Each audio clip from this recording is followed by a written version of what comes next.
யோக மார்க்கத்தில் இருக்கிறவங்க இந்த சிவராத்திரிவை எப்படி பயன்படுத்துறது? ஏதாவது முக்கியமான ஒரு ஸ்பெசிஃபிக்கான நேரம் இருக்குதா? அந்த நேரத்தில் நாங்கள் யோக சாதனைகள் பண்ணால் எங்கள் யோகத்தில் மேல்நிலைக்கு வர முடியுமா? சில பேர் இப்படி கூட கேட்கறது உண்டு, சார் எங்களுக்கு இந்த பூஜை புனஸ்காரங்களெல்லாம் நம்பிக்கை இல்லை, உருவ வழிபாட்டிலையும் நம்பிக்கை இல்லை, ஆனால் சிவராத்திரினா ஏதோ ஒரு சக்தி மிக்க ராத்திரியா எல்லாரும் சொல்கிறாங்க, அதில் இருக்கக்கூடிய யோக தத்துவம் யோக விளக்கம் தான் என்ன சார்? ஏதாவது பர்டிகுலர் டைம் இருந்தால் நாங்கள் அதில் மெடிடேட் பண்ணிக்கிறோம் அப்படின்னு கேட்குறவங்களுக்கான பதில் தான் இது.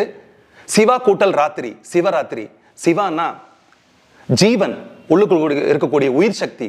ராத்திரின்னா அறிவு. இந்த உள்ளுக்குள் இருக்கக்கூடிய இந்த ஜீவனை பற்றி அறியக்கூடிய இரவா கருதப்படுது இந்த சிவராத்திரி. ஒவ்வொரு வருடமும் மாசி மாதத்துல இந்த சிவராத்திரி வருது. மாசி மாதத்துக்கு அப்படி என்ன ஒரு முக்கியத்துவம் அப்படின்னா, இது கும்ப மாதமா கருதப்படுது. சூரியன் கும்பராசியை பார்த்த மாதிரி இருக்கும். கும்பம்னா ஒரு கண்டைன்டுன்னு அர்த்தம்.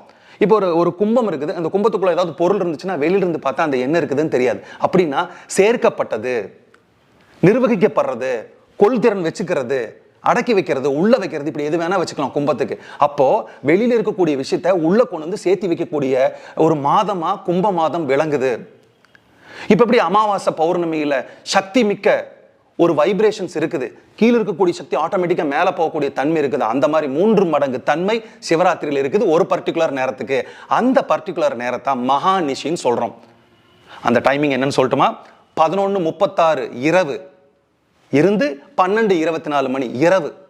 இந்த பர்டிகுலர் டைம்ல யோக சாதனைகள் பண்றவங்க எல்லாரும் முதுகெலும்பை நேரா வச்சு அவங்கவுங்களுக்கு என்ன யோக சாதனைகள் தெரியுமோ அந்த யோக சாதனைகளை திளைச்சிருங்க.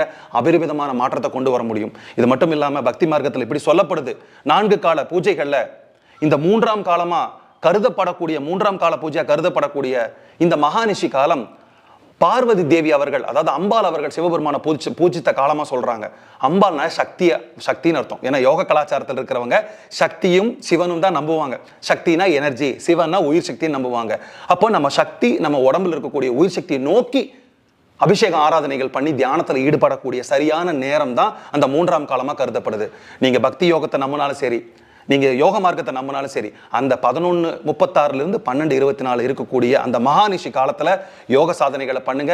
நீங்க யோகத்துல 100% மேல்நிலை அடைவீங்க. நன்றி, வணக்கம்.